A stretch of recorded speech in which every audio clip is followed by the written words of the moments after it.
Hello, my name is Rochelle, and welcome back to the second chapter with Rochelle. In today's video, I wanted to talk to you about insurance. During my first video, while explaining about my diagnosis with breast cancer and the treatment path and all of that, I mentioned briefly that I had talked to my manager about extending my retirement date about 60 days with HR so that I could keep my health insurance with the employer and I didn't have to switch midstream. So the last thing I wanted to do was have to worry about coverage and whatnot, any lapse time or anything. So he was able to do that, and I was really lucky and thankful for that, as it turns out. On my retirement, I already had set myself up to get some supplemental insurance. I had Medicare A and B, and I wanted to get a supplemental plan. I didn't want the Advantage plan. It didn't fit my needs or my husband's needs. But I did narrow it down to plans G and F, and I had listened to, oh gosh, so many videos on YouTube. So if you're getting ready to retire or are retired and you need information, very concise information about Medicare supplemental plans, YouTube's place to go. There are 5 or 6 sites that are wonderful. So I narrowed it down to plans G and F, G and N, and there was plan F. So when I called Medicare, they told me that they would have to take my information down and my personal information, and I had requested information from the insurance company, the same one that I had coverage for when I was employed. I figured that would be an easy transition, the same company, and not too difficult. So that was not so easy. And what happened was, when I was going over my health questions or whatnot, she said, well, what plans are you interested in? I said, well, I'd like to go for Plan G, or Plan N, or Plan G plus, or Plan N plus. The plus is the AARP plan. So she said, okay, let's see how it goes, and I'll put all the information in. And she said, oh no, she said, we have a problem, and the problem is that you have cancer, and so you cannot sign up for Plan G or Plan N. I was like sick. I did not know what to do or what to think about that. I was panicked. I thought, oh my gosh, am I going to be able to get supplemental insurance? I didn't want to have Advantage plan. It didn't suit my needs or our family's needs, so that was out. So I said, well, wait a minute. I said, what about Plan F? She said, well, I don't know. She said, it's still within that same realm, the same type of coverage except for the deductible. So she said, well, give me a few minutes and I'll see what I can find out.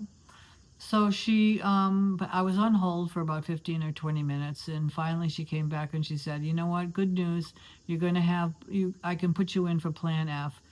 You won't have the actual underwriters will have to go to review your case and whatnot, and to see whether or not they'll actually take you, but at least you qualify initially for that plan. Now, Plan F is like the most comprehensive plan for supplemental insurance that's not advantaged. And that it turned out to be, very, very good for me, because that was the only one that I could get. It is more expensive because it does cover your deductible and your annual deductible. And depending on where you live, the premiums can fluctuate enormously. I mean, I had moved to the Charlotte area, and I had to pay, whatever whatever the premium was. But if I had stayed in South Florida, where I was originally from, it would have been double.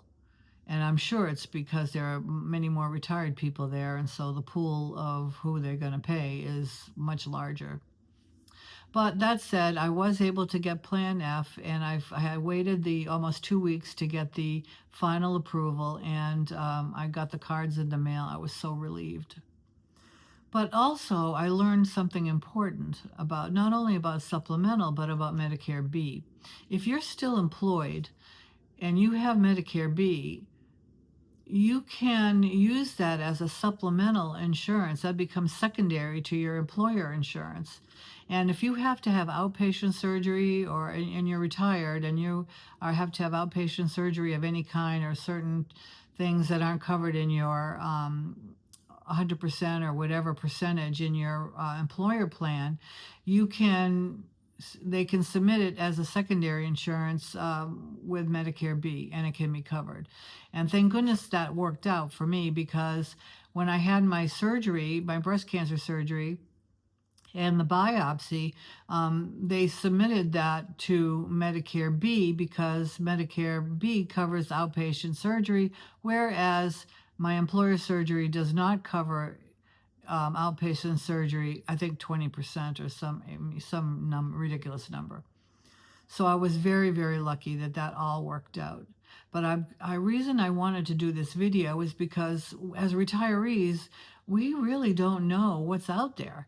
I mean, yes, we know that we see the ads on TV about, retirement insurance and Medicare and Medicare supplementals and all that, but there are so many nuances that you really need to do your homework. You need to get yourself a notebook, and you need to write down all the plans. And believe me, take the time to watch the YouTube videos on the different Medicare supplemental insurance brokers that have them out there. They all, the plans, Plan G, F, and N, and all of them, they're this identical for every insurance company. They just brokerage the, your plan, your program. So anyway, I wanted to take a minute to go over that with you and to share with you what I went through, and to tell you that if you're planning on retiring, start early on trying to figure out where you're going to go and what insurance you're going to get. It'll save you so much stress at the end when you're trying to coordinate your retirement date with your the supplemental insurance picking up. And you can't start mid-month. You have to start the first of the month. So for me, my retirement date was June 12th. But I had to buy the coverage, start the coverage on June 1st so that I would not have any gap when my own insurance ended on June 30th. I did not want to take a chance on having no insurance or to be a day without insurance, because especially when I was having all of these procedures and follow-ups and all of that, I had no idea what was going to happen after the surgery and after the treatments. So I hope that this was informative. I hope you found it interesting. I hope I wasn't too boring. But at any rate, please feel free to reach out to me with any questions. I'll be happy to help in any way I can.